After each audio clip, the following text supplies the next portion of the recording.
guys, for you Ken. Today we're talking Roost and 12 Roost records that I love. And a bit like Savoy here, we're going to include stuff just because of its importance. Savoy and Roost are kind of joined on some degree. They're not by any means the same company, but Teddy Rieg works for both.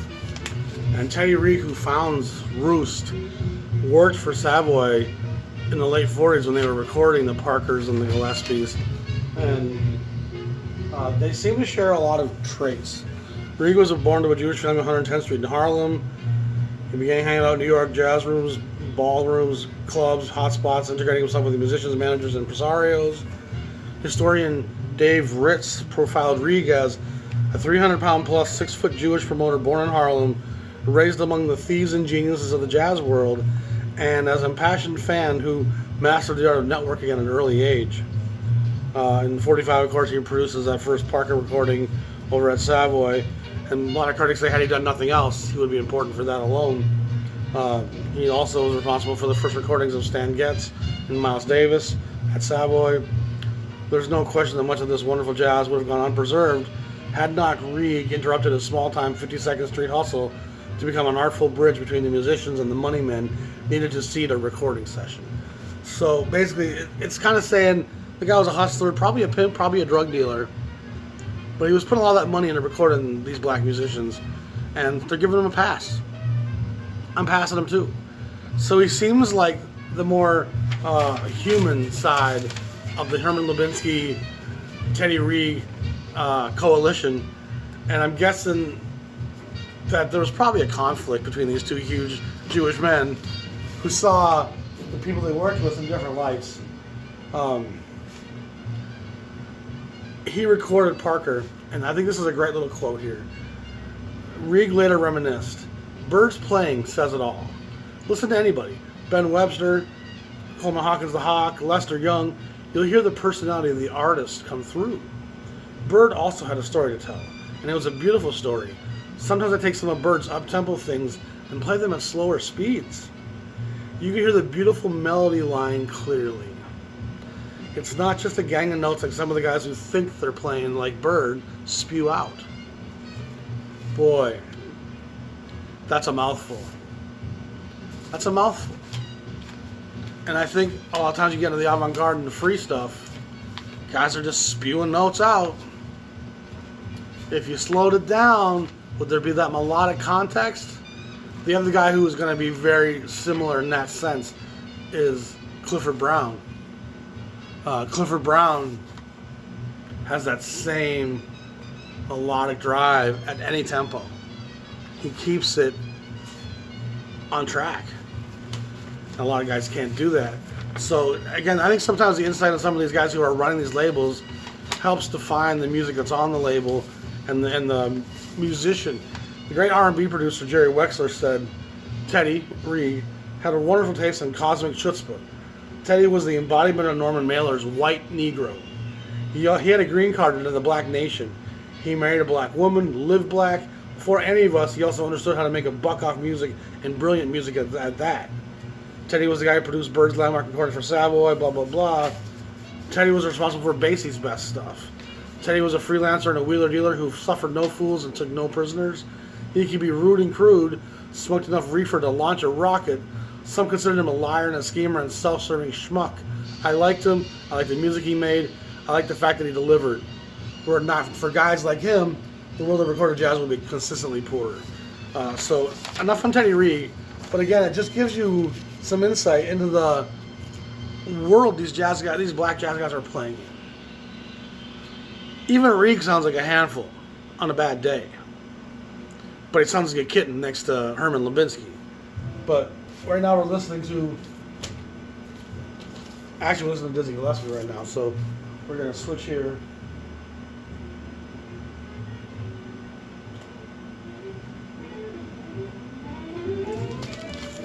Parker. Parker has some early Roost recordings, and he's working through them changes already. And so it's great to hear a lot of the early 50s recordings of Parker released on Roost. He has a couple of albums in the 2200 series, and the Roost label's not around super long. Probably 53, 54 they start doing the 10-inch stuff, and I think by 60 they've been kind of bought up by Roulette, who continues to issue some of the Roost stuff, but as an entity, Teddy Rieg has moved on, and he works at Verve for a long time. After this, helps produce some great sessions there. He actually helped produce a session with Count Basie there called Beatles Bag, where they're doing Beatles songs at the Verve studio, 1966 probably, probably 66. And Frank Zappa walked into the studio just to check out Basie's band. And Frank Zappa looks so weird. This is Mothers of Invention time frame, freak out. And Zappa looks so weird to Teddy Rieg, he had to leave the building. And so if a white hippie, who wasn't even really a hippie, can make you uncomfortable, I thought that was a great tidbit. The second session I love here is by the great Dizzy Gillespie. And this is actually a poor repackaging of this. And this is a 10-inch version. He's recording live in Paris. He's got a pretty solid group with him. That's, to me, one of my favorite jazz 10 inches. Got the map of Paris underneath. You have Dizzy kind of floating over the top there. Dizzy's one of the great players, and way too many people ignore Dizzy's recordings.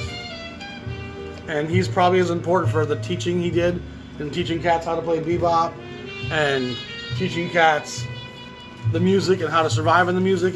He was grandpa to a lot of these guys. He was a very important father figure to a lot of the young kids in jazz. But you're seeing here at Roost that they're very entrenched in the 40s like Savoy. Here's a great Bud Powell session. Bud Powell can really fly. This is one of his better. He sounds like he's in a pretty good space there. Sometimes Bud can sound a little disoriented.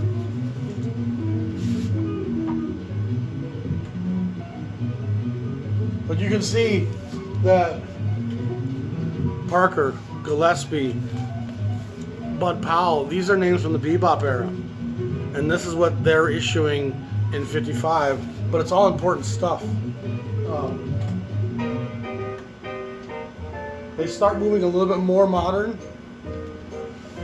even though this is from 54 here, with the great Eddy Lockjaw Davis, who again plays bebop, but he also played a great soul jazz. He slows it down. He's not really a hard bop guy. He's just more of a modern cat that really emotes from his place of soul. There's another one, of course, with Eddie Davis and Shirley Scott. And these guys, those two record together off and on for decades. One of the most important cats at Roost, is Sonny Stitt. And Sonny Stitt is such a mainstay at Roost Records. Even though it's a very short run from 54 to 60, he probably has 15 records in that span time on Roost. This is one of the great album covers. He had a fairly solid art department by the mid-50s. There's a great 10-inch live at the hi-hat. You gotta love Sonny Stitt. He's powerfully motored. Here's another great cover of his. But again, there's probably a dozen records by Sonny Stitt, and none of them are going to be awful. They're all going to be great. He's not cutting edge. And so I think a lot of the collectors today are snobs, and they want to have everything be so modern, and it's got to be so avant-garde, and listen to how edgy he is, He's not playing sharp. He's not playing edgy. He's playing the tonic. He's playing the melody. And at the end of the day, as you grow old, you're going to want the center. You're not going to need to sit on the edge of your chair all the time. You want the safety of, I'm in my middle of my seat with my seatbelt on. Enough danger out there. Why I got to listen to danger? I got make my life sound dangerous. Another guy that comes over who records pretty much endlessly through the 50s, 60s, and 70s is Billy Taylor. He's got a lot of great records. He plays, this is by the way a 10-inch version of that. So you can see the reissue stuff, how quickly they are to reissue what's already on stock into the LP form. The 10-inch form, once it went out, there was no repressing that stuff. You know, everything was changed to the 12-inch format, and so a lot of times you just had to reissue that album as a 12-inch version, and it made sense to change the cover, partly because naive shoppers will buy both. Or if you're a weird collector like I am, you'll buy both. Another, Billy Taylor, by the way, is one of the great piano players. Great stride. He can play in any style he wants to. He was an educator. He had a great, what would be a YouTube channel today, but it was on live TV, not live, but on public TV back in the 70s, I believe, where he taught about jazz and people got exposed to a lot of great jazz. Billy Taylor's an important guy, great player.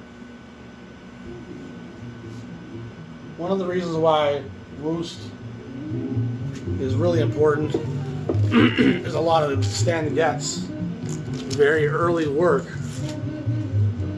is on Roost label.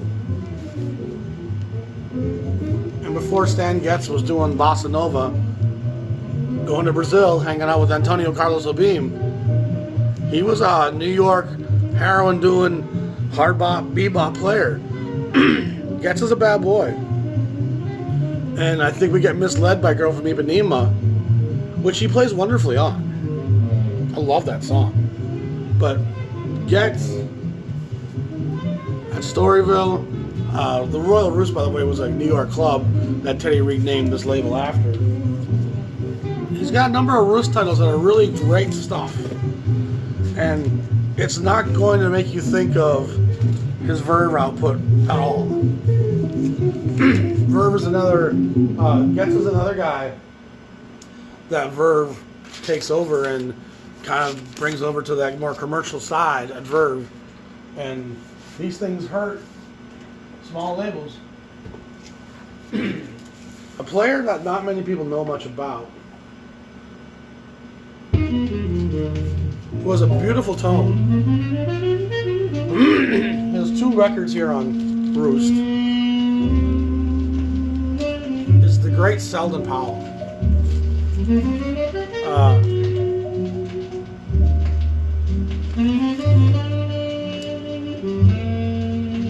Light Skin Brother. Wonderful emoter.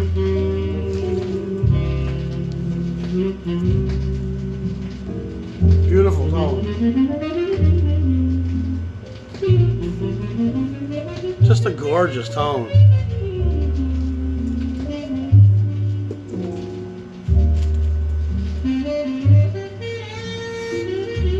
The guy who probably makes the most recordings on Roost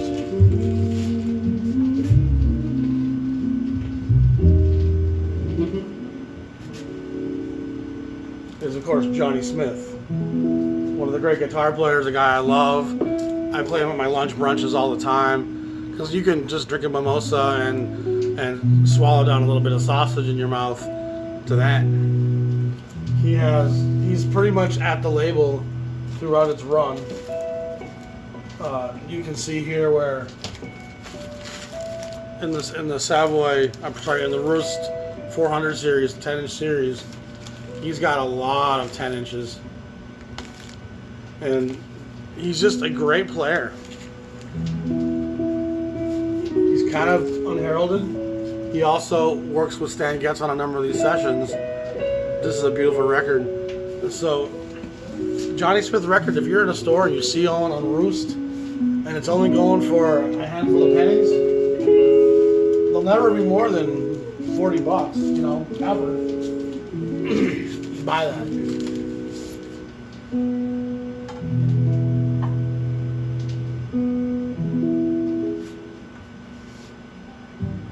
love dearly. She made 3 records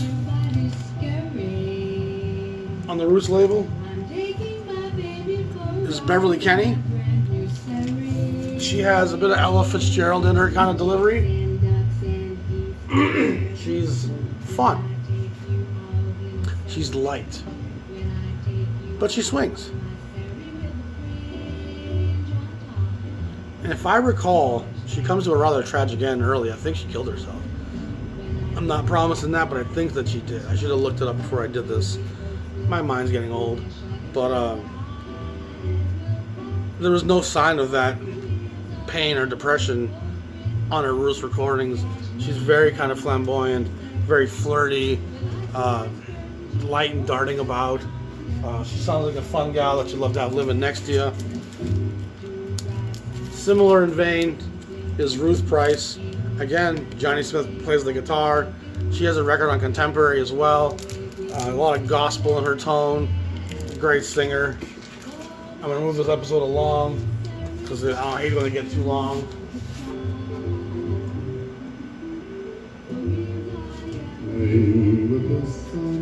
You might recognize that voice if you've ever heard Coltrane and Johnny Hartman. He has a wonderful record here on Roost.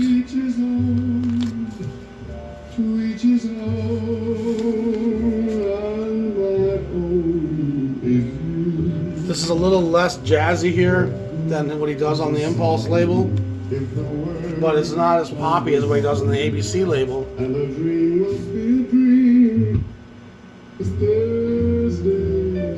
His baritone voice doesn't really make the backing music matter too much. He's got such a wonderful take on the American Songbook that you can really love anything he does on any label. If you see a Johnny Hartman record, it don't matter that John Coltrane ain't on it. Johnny Hartman was the star of those records. You gotta love Coltrane, but if you listen to Lush Life, you need to soak in his words. Love Hartman. That wraps up my series on 12 Roost records I love. There's really not a whole lot left to Roost after this. A ton of Stitt, a ton of Johnny Smith, a few records like Eddy Bonamere, piano player, a few things like that. Some of the artists I showed you have a couple other records, but it's a short discography, 55 records or so, but important stuff. You see old Roost records, grab them now. You will never regret it. I'm the Jazz Shepherd. Check out my Jazz Vinyl Club on Facebook. It's a great group. Appreciate you all. Subscribe to the channel. Peace.